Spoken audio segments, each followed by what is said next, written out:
جھاڑنے کے بعد دونوں ہاتھ کا اچھے طریقے سے مسح کر لیں. اب مسح کا طریقہ کیا ہوگا, اس کو بھی دیکھ لیجیے لگے ہاتھ. تو اس کا طریقہ فقہاء نے بیان فرمایا, جو انگلیاں ہیں نا یہاں, یہ 4 انگلی کو آپ اس ہاتھ کے انگلی کے سرے سے یوں شروع کریں اور یوں لے کر آپ یہاں کوہنی تک لے کر آئیں, پھر یوں گھما دیں. پھر اب یہ باطنی حصہ جو ہے اس کو اس ہاتھ کی ہتھیلی میں یوز کریں, اس کو یوں لے کر آ جائیں. ہو گیا, ٹھیک ہے. یہ دائیں ہاتھ پہلے آپ نے کر لیا.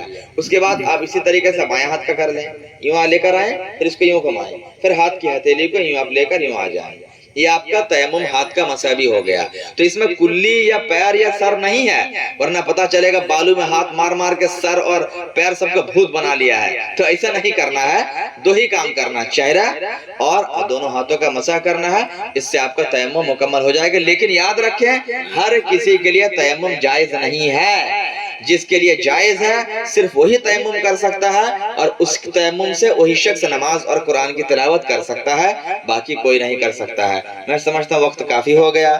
نیند کا غلبہ اگر زیادہ ہو تو مسائل سمجھ میں نہیں آتے ہیں, ورنہ پھر جائز کو ناجائز سنیں گے, ناجائز کو جائز سنیں گے.